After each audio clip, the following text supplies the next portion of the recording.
믿음의 세력은 예수의 이름으로 다 물러가게 하여 주옵시고 우리의 마음과 귀를 집중해서 주의 음성으로 듣는 귀한 시간 되게 하여 주옵소서. 오늘도 부족한 종 성령님 함께 하여 주옵소서. 감사하며 예수님의 이름으로 기도 올리옵나이다. 주님의 이름으로 환영하고 사랑하고 축복합니다. 오늘 8월 첫째인데 한번 이렇게 인사해봤으면 좋겠습니다. 옆 사람과 인사하시는데 눈은 같이 서로 쳐다보고 얼굴로 미소를 짓고 손은 잡고 흔들면서 이렇게 인사합니다. 8월은 잘 될 겁니다. 8월은 잘 되셔야 됩니다. 눈은 쳐다보고 웃고 손은 잡고 흔드셔야 돼요.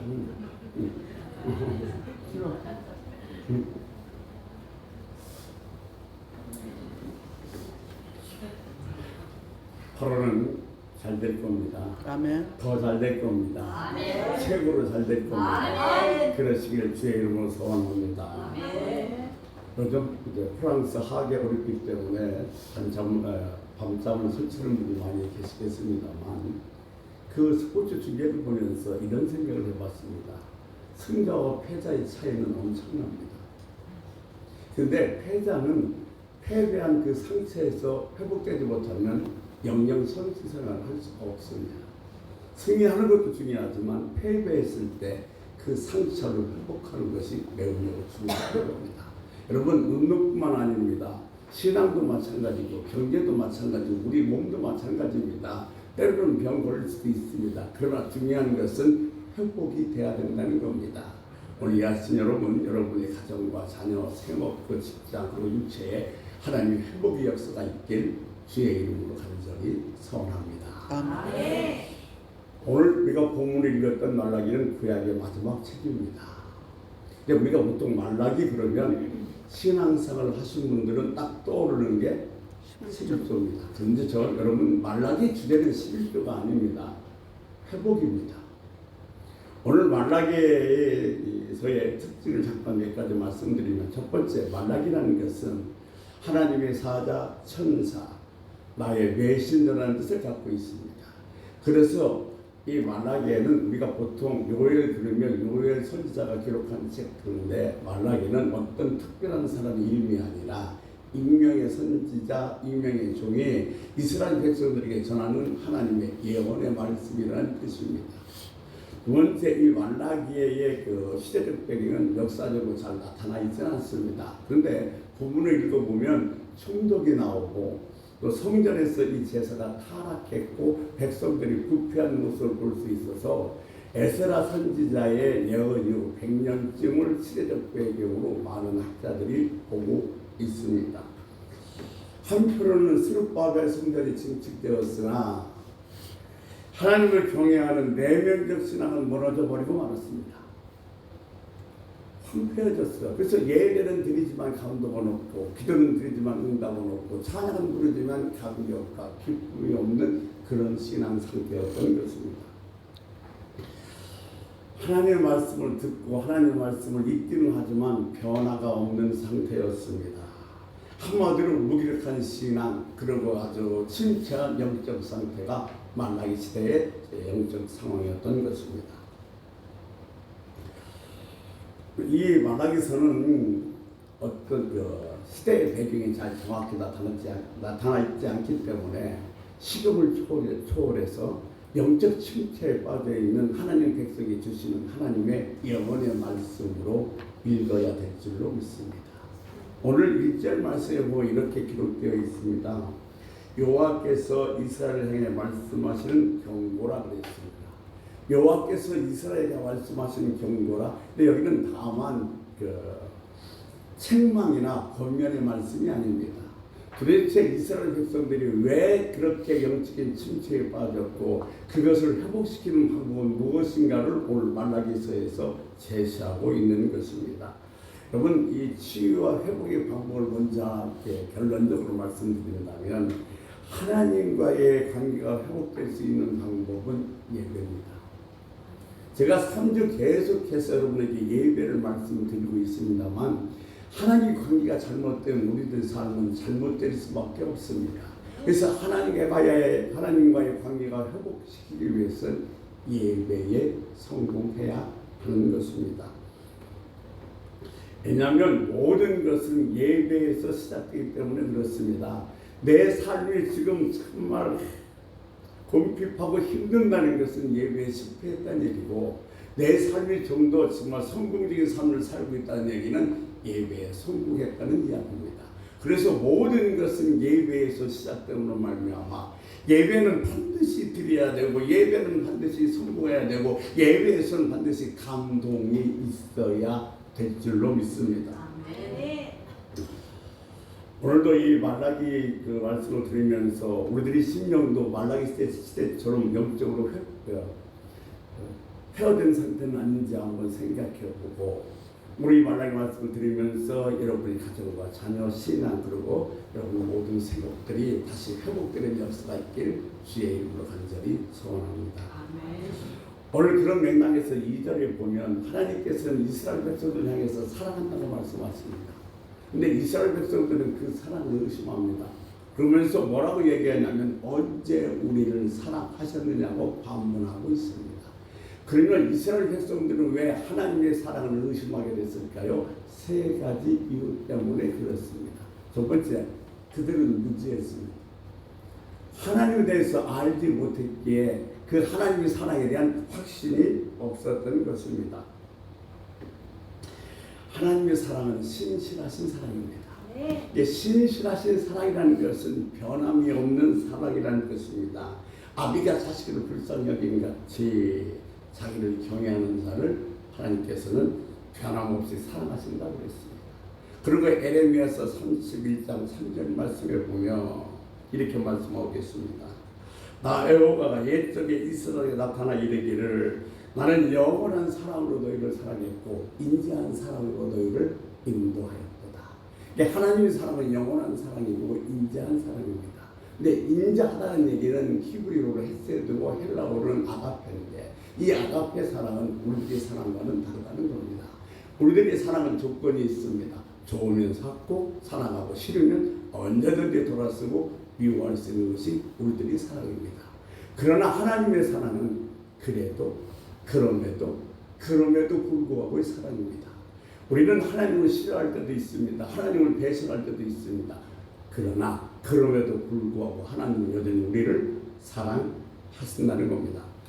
로마서 8장 38절에 보면 사도 바울은 그렇게 얘기했습니다. 사망이나 권세나 어떤 권력도 예수 그리스도 안에 있는 하나님의 사랑을 끊을 자가 없다고 말입니다. 그러니까 그런 사랑이 하나님이 우리들을 향한 사랑입니다. 그런데 이스라엘 백성들은 이 하나님의 사랑에 대한 확신이 없었기 때문에, 하나님의 사랑에 대한 지식이 없었기 때문에 무지에서 하나님의 사랑을 의심하게 되었던 것입니다. 두 번째 이유는 왜 이스라엘 백성들은 하나님의 사랑을 의심하게 되는가? 고난 때문에 그렇습니다.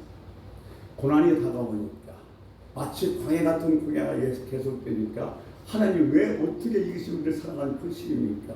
왜 약속은 그렇게 더디 이루어지는 것입니까? 하면서 하나님의 사랑을 의심하게 되었던 것입니다. 그러면 시편 기자는 이렇게 얘기하고 있습니다. 주의 징계하심을 경히 여기지 말고 주의 끝장을 받을 때 낙심하지 말라.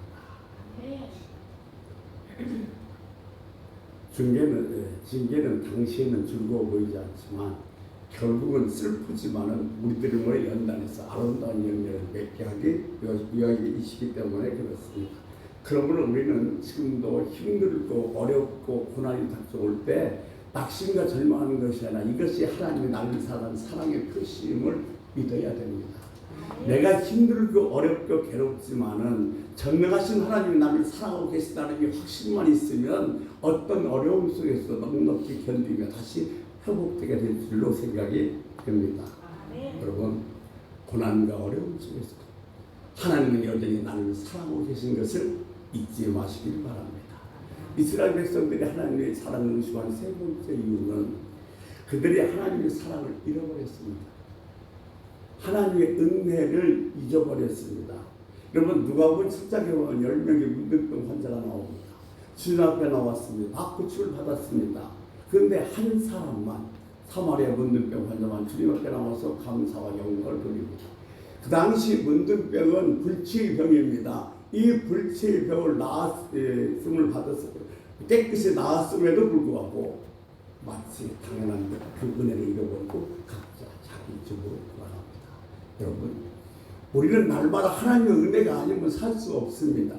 오늘도 하나님의 은혜로 이 자리에 왔고 하나님의 은혜로 볼 사람 보고 말할 수 있고 먹을 수 있고 들을 수 있습니다. 은혜가 아니면 불가능합니다. 그런데 그것이 매일 계속됨으로 말미암아 그 은혜가 마치 당연한 것처럼 생각해서 은혜를 잃어버리고 산다는 겁니다.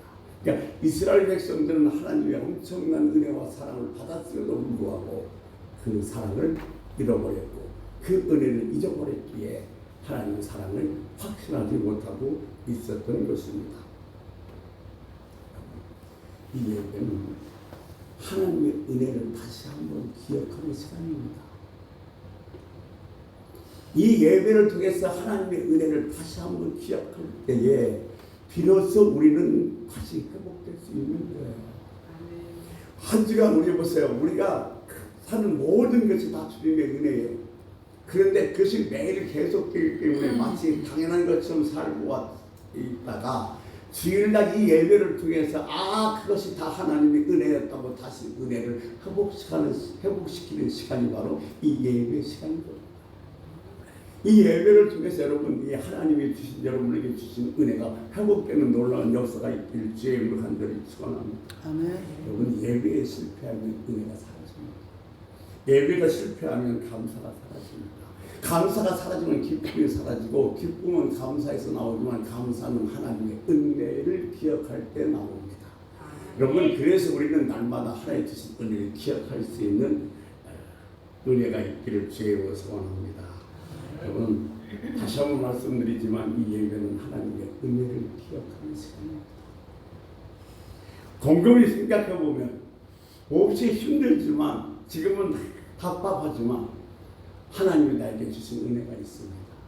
그 은혜를 기억할 때 그 어려움과 고난 속에서도 다시 한번 회복할 수 있는 은총이 여러분에게 있다는 사실을 꼭 기억하시기를 바랍니다. 하나님은요, 모든 걸 공평하게 살아가셔야 되는데 오늘 본문에 보면 뭐라고 말씀하시냐면 에서는 미워했고 야곱은 사랑했다는 겁니다. 그러면 하나님께서는 왜 에서는 미워하고 야곱은 사랑했을까요? 하나님께서 에서를 미워하신 이유가 창세기에 보면 이렇게 기록되어 있습니다. 에서가 배가 고팠습니다. 그러니까 배가 고팠는데 이 팥죽 한 그릇에 내가 배가 고파 죽겠는데 장자권이 내게 무슨 수익이 있겠냐 싶어서 장자꽃을 팥죽 한 그릇에 바꿔버립니다. 여러분, 장자권이란 장자의 명분이란 하나님이 주신 축복입니다. 지금 당장은 안 보이지만 미래에 하나님이 약속하신 축복입니다. 그런데 에서는 지금 당장에 하나님의 축복이 보이지 않는다고 지금 눈에 보이는 팥죽 한 그릇에 팔려서 장자권을 팔아버렸기에 하나님께서는 에서를 미워하신 것입니다. 그러니까 오늘날도 이런 삶을 사는 사람들이 참 많이 있습니다. 미래에 주신 하나님의 그 축복보다는 지금 당장 눈앞에 보이는 이례적인 그 유익 때문에 얼마나 많은 하나님 것을 포기하고 사는지 모릅니다. 그런 시대에 우리는 살고 있습니다. 여러분, 어떤 것이 옳고 그런 것보다는 어떤 게 이익이고 손해가 문제고 명분보다는 실리를 따지고 사는 시대가 지금 우리가 사는 시대입니다. 그러나 하나님의 창자 명분은 하나님이 약속하신 축복인 것입니다. 그것은 지금 당장 내 눈에 보이지 않는다고 하지만 그 약속은 반드시 이루어집니다. 근데 지금 그것이 나중에 이루어질 축복이기에 눈앞에 보이는 것 때문에 그것을 놓친 어리석음을 범치 않아야 될 줄로 생각이 됩니다. 아멘. 여러분, 하나님께서는 에서를 미워하는 것이 아니라 에서가 하나님을 사랑하지 않습니다. 반대로 말씀드리면 에서는 하나님보다 팥죽을 더 사랑합니다. 사무엘상 2장 30절 말씀에 보면 제사를 벌시했던 비냐스와 홈리에게 이렇게 말씀하고 계십니다. 나를 존중히 여기다는 나는 존중히 여기고 나를 멸시하는 자는 내가 경멸하리라. 자기를 경외하는 자는 사랑하시고 자기를 멸시하는 자는 미워하시는 것이 하나님이십니다. 그러니까 하나님께서 에서를 미워하신 이유는 예수가 하나님을 경시 여겼기, 소홀히 여겼기 때문에 그렇습니다. 여러분 고린도전서 1장 28절에서 29절에 보면 그런 말씀을 해요. 미련한 것을 들여서 지혜로운 자는 부끄럽게 하고 약한 것 들어서 강한 것을 부끄럽게 한다. 이렇게 한 이유는 뭐냐면 그 어떤 육체라도 하나님 안에서 자랑하지 못하게 함이라 말씀하고 계십니다. 하나님은 하나님 앞에서 낮추는 자는 높여주시고 겸손한 자는 사랑해 주십니다.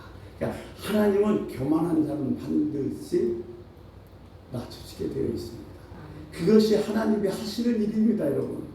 내가 교만하면 하나님은 반드시 나를 낮추십니다. 나는 무너지게 되어 있습니다. 실패하게 되어 있습니다. 예사가 하나님에게 미움을 받았던 이유는 바로 이 교만 때문에 그렇다는 사실을 잊지를 말아야 됩니다. 자, 하나님께서는 에서를 미워하시는 이유가 4절에 기록되어 있는데 이렇게 기록되어 있습니다. 에돔이 말하기를 우리가 무너뜨림을 당했으나 황폐된 것을 다시 쌓으리라. 하나님께서 무너뜨렸는데 황폐된 것을 다시 쌓으리라. 이 주어가 생략됐습니다만 누가 다시 쌓겠다는 거예요?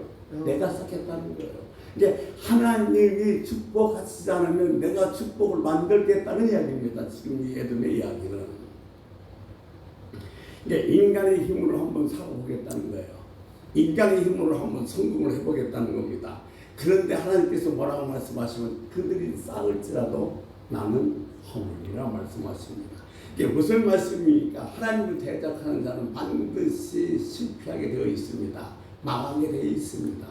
인간이 아무리 노력해도 하나님을 대적하면 망할 수밖에 없는 것이 진리입니다. 에돔 땅은요 명당 중에 명당이었습니다. 세일산에 바위를 만들어서 높은 곳에다가 아주 아름다운 성을 지었고 고배도 많고 중견비용으로 번영을 누렸던 것이 에서의 후손 에돔 족속들입니다. 그런데 그들의 문제는 바로 뭐였냐면 내가였습니다. 내가 세우겠다. 하나님이 무너뜨려도 나의 황폐된 것을 다시 세우겠다. 여기서 바로 에벨탑의 신을 우리가 볼 수가 있는 겁니다. 우리들의 교만은 다만 사람 앞에서만 교만하는 것이 아니라 하나님 앞에서 교만하게 만들고 하나님 앞에서 교만하면 반드시 무너지고 망하게 되어 있습니다. 여러분 앞서 말씀드린 것처럼 절대로 교만해서는 안 됩니다. 이 에돔의 족속처럼 내가 나와서는 안 된다는 겁니다. 겸손할 수 있는 은혜가 있길 주의로 축원합니다. 하나님께서는 에서를 미워하신 것이 아니라 에서의 교만을 미워하셨습니다. 교만한 자를 낮추시고 이것이 하나님이 하시는 일이란 말입니다. 오늘 말라기서 1장 5절 말씀 부분에는 포함되지 않습니다만 대단히 어렵지만은 매우 중요한 얘기입니다. 이스라엘 지경 밖에서도 하나님은 크시다고 합니다. 그건 이스라엘 지경 밖에서도 하나님이 크시다는 것은 어떤 의미냐면 지경은 택한 이스라엘 백성들을 얘기하고 있고 지경 밖은 이방인들을 얘기하고 있습니다. 그러니까 지금 이스라엘 백성, 하나님이 택한 이스라엘 백성들은 하나님의 사랑을 모르고 있는데 이방인들은 그 사랑을 알고 그 사랑을 누리고 있다는 역설적인 이야기를 지금 하고 있는 겁니다. 이 말을 이렇게 비유해서 말씀드릴 수 있습니다. 하나님은 스스로 의롭다 여기는 의인보다도 회개하는 죄인을 더 의롭다 하시는 우리들의 어떤 생각과 관념을 뛰어넘은 역설적인 분이시기 때문에 그렇습니다. 하나님의 은혜와 사랑을 가까운 사람들은 모르는데 멀리 있는 사람들은 하나님의 사랑과 은혜를 지금 누리고 살고 있다는 겁니다. 예수님께서는 수많은 기적과 이적을 베푸셨습니다. 그리고 이방인들도 상당히 많은 치료와 또 기적도 받았습니다. 그런데 하나님께서 주님께서는 당신의 고향인 베들레헴과 가버나움에서 전혀 기적을 행하지 아니하셨습니다. 그리고 이렇게 말씀하십니다.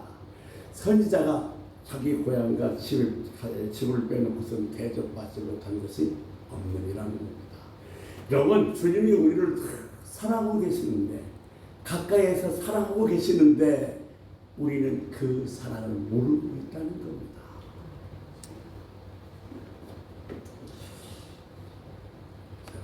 하나님께서는 이스라엘 백성들을 사랑하셨어요. 선지자를 보냈어요. 수없는 하나님 말씀을 전했습니다. 그리고 나중에는 예수 그리스도를 보냈습니다. 그런데 선지자들은 다 핍박으로 죽였고 예수 그리스도는 십자가에 못 박았습니다. 이스라엘 백성들은 예수 그리스도가 메시아라는 사실을 몰랐던 겁니다. 이스라엘 백성 안에들은 진영 안에서는 하나님의 사랑을 모르고 있었지만 이스라엘 밖에서는 만왕의 왕으로 높이를 받으시고 그분이 사랑과 은혜 안에 가하고 있었다는 것입니다. 왜 지경 밖에서도 크신 걸까요? 여러분, 돼지 목에 진주 목걸이 같은 겁니다. 소중한 가치를 몰라요. 우리는 하나님의 날 사랑하는 것이 마치 당연한 것처럼 생각해요. 십자가에서 피 흘려 죽으셔서 우리를 사랑하신 그 사랑이 얼마나 소중하고 귀한 것인데 매일매일 그것을 누리고 살으로 말미암아 마치 당연한 것처럼 기쁨을 모르고 은혜를 모르고 살아가고 있다는 겁니다. 우리 가까이 있으면 귀한 줄을 몰라요. 가까이 있으면 당연한 줄 압니다. 하나님께서는 선인과 악인에게 골고루 빌어주시고 하나님께서 모든 사람을 공평하게 사랑하신다고 그랬습니다. 그러면 사랑하는 성도는 선인과 악인의 차이는 뭐라고 생각하십니까? 선인과 악인의 차이는 선인은 하나님의 그 은혜를 아는 사람이 선인입니다. 그런데 악인은 하나님의 은혜를 받고도 은혜를 알지 못하는 사람, 깨닫지 못하는 사람이 바로 뭐요? 악인이라는 겁니다.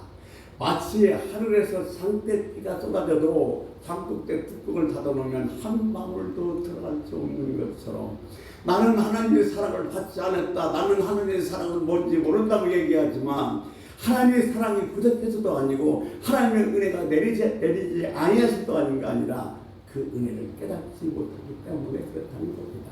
그런 사람이 바로 뭐요? 성경은 악인이라고 얘기를 하고 있습니다.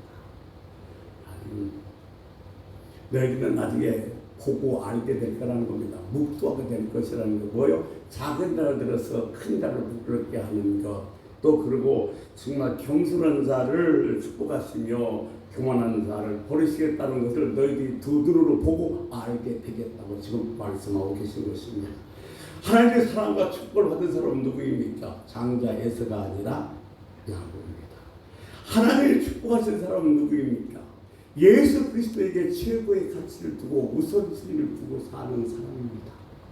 여러분, 우리의 삶에서 가장 가치 있는 일은 예수를 섬기는 일이고 우리의 삶에서 가장 우선순위는 예수를 섬기는 일이 되어야 될 것입니다. 하나님의 사랑을 알고 하나님의 은혜를 내가 깨닫게 되면 기가 막힌 것을 하나 내가 알게 되는데 그 기가 막힌 것이 뭐냐면 하나님 방법과 내 방법은 너무너무 다르다는 걸 알게 됩니다. 하나님 방법은 안 되는 것도 됩니다. 그런데 내 방법은 되는 것도 안 됩니다. 이걸 뼈저리게 느낄 수 있어야 됩니다. 알프스 산맥에서 한 그 사람이 등산하다 길을 잃어버렸습니다. 그래서 13일 만에 구출이 됐습니다. 해외 토픽에 나왔던 얘기입니다. 그는 이 알프스 산맥에서 얼어 죽지 않으려고 동사하지 않으려고 하루에 2시간만 자고 계속 걸었습니다. 13일에 걸었으니 얼마나 많은 길을 걸었겠습니까? 그가 구출된 다음에 도대체 얼마나 많은 길을 걸었나 조사해 봤더니 놀랍게도 6km 간격을 계속 빙빙빙빙빙 돌고만 있다. 인간에게는 균형 본능이 있습니다. 우리를 운동장에 갖다 놓고 눈을 가린 채 앞으로 걸으라 그러면 자기는 앞으로 가는 것 같은데 한 50m, 100m 가다가 계속해서 뱅뱅뱅뱅뱅 돕니다. 제가 무슨 말씀을 드리려고 이 말씀을 드리며 여러분, 예수 안 믿는 사람은 지금 앞으로 전진하는 것 같습니다. 잘 되는 것 같습니다. 그런데 크게 보면 여전히 제자리가 빙빙 돌고 있다는 사실입니다. 그런데 예수 믿는 사람은 세상 사람들 볼 때 미련한 것처럼 보입니다. 저런 바보가 어디 있습니까? 주일날 장사도 안 하는데 또 거짓말을 해서 다른 사람을 속이지도 않겠대요. 이게 뻔히 이익이 남는데도요, 나 그냥 정직하게 얘기하겠대요. 이런 어리석은 사람이 어디 있습니까? 그러나 우리가 하나님 말씀에 순종하다 보면 결국은 누가 앞으로 전진하느냐? 예수 믿는 사람이 앞으로 전진하게 되어진다는 사실입니다. 순종하고 전진하는 하나님께 축복하고 있습니다. 이것을 믿고 우리는 뭐 해야 돼요? 순종하시기를 바랍니다. 여러분, 순종해야만이 아름다운 열매를 거둘 수가 있는 겁니다. 제가 자주 말씀드립니다만 좋은 열매를 맺기 위해서는 전지 가지를 쳐줘야 됩니다. 포도나무에서 좋은 포도 열매를 맺으려면 쓸모없는 가지는 다 쳐줘야 돼요. 근데 여러분 보세요. 들에 있는 들풀이나 엉겅퀴를 가지치게 하는 사람이 있습니까? 없습니다. 그건 버려버렸던 풀이에요. 그러나 포도나무는 내게 귀중한 열매를 맺게 가지치기를 한단 말입니다. 우리는 하나님의 택한 백성이기에 하나님께서 우리들에게 아름다운 열매를 맺기 위해서 가지치기를 하시는 줄로 믿습니다. 불필요한 것은 가지치게 해야 됩니다. 내가 치지 않고 하나님이 가지치게 하면 우리에게는 아픔이 있습니다. 특별히 오늘 저는 우리 친구들이 이 세 가지의 가지치기를 했으면 좋겠습니다. 두 번째, 오늘 현대인들이 가장 많이 쓰는 말이 뭐냐? 바쁘다. 바쁘다. 왜 그 주일날 안 나와서 바빠서? 왜 뭘 못해서 바빠서? 그런데 바쁜 사람들을 보고 바쁜 이유를 쓰라고 그랬더니 하나도 쓸데있는 것은 없더라는 거예요. 다 쓸데없이 바쁜 사람 겁니다. 여러분, 바쁜 거 어떻게 해요? 잘라내야 돼요. 두 번째, 욕심 잘라내야 됩니다. 욕심이 잉태한 즉 죄가 났고 죄가 장성한 즉 사망에 이르나. 결국 나를 죽이는 것, 사망에 이르는 것이 이렇게 하는 것이 뭐냐? 욕심이에요. 그 욕심 뭐예요? 잘라내야 돼요. 또 하나, 교만 잘라내야 됩니다. 교만이 나오면 나는 멸망할 수밖에 없어. 이 교만의 대명사가 뭐냐? 나요. 나를 잘라내야 됩니다. 사랑하는 성도 여러분에게 오늘 우리 8월 시작하면서 이 세 가지는 내가 잘라내겠다고 결심하시기 바랍니다. 좀 유치하지만 유치할수록 은혜는 그칩니다. 오는 사람은 딱 들어보십시오. 오른손이 언제인지 모르세요? 그리고 이 오른손이 칼입니다. 잘 들리게 하기 위해서 좀 갑시다. 잘 들리게 가라 이렇게. 잘 갈아서 제가 바쁜 거 그러면 여러분 어떻게 해요? 싹 펴버리는 거예요. 자, 그리고 욕심 그러면 비고 나 그러면 비는 겁니다. 자, 잘 가르쳤죠? 자, 첫째, 바쁜 거 싹. 이거 그렇게 해서 잘라지겠어요? 다시 한번, 바쁜 거 싹. 욕심 싹. 나 싹. 할렐루야. 하나님을 믿으면 우리가 믿어야 될 두 가지가 있습니다. 하나님의 사랑을 믿으시고 내 기도에 하나님이 내 기도를 듣고 계시다는 사실을 믿어야 됩니다. 여러분, 하나님이 나를 사랑하시다는 사실을 확신하십니까? 확실하면 우리는 어떤 고백을 해야 되겠습니까? 하나님 나를 사랑하시는 게 확신해. 그러면 저와 여러분에게 하나님에게 어떤 고백을 해야 될까요? 주님의 기쁨. 주님 사랑해. 나 주님 신부되게 이런 고백이 저와 여러분이 고백이 되어야 될 줄로 믿습니다. 나 주님의 기쁨 되길 원하네.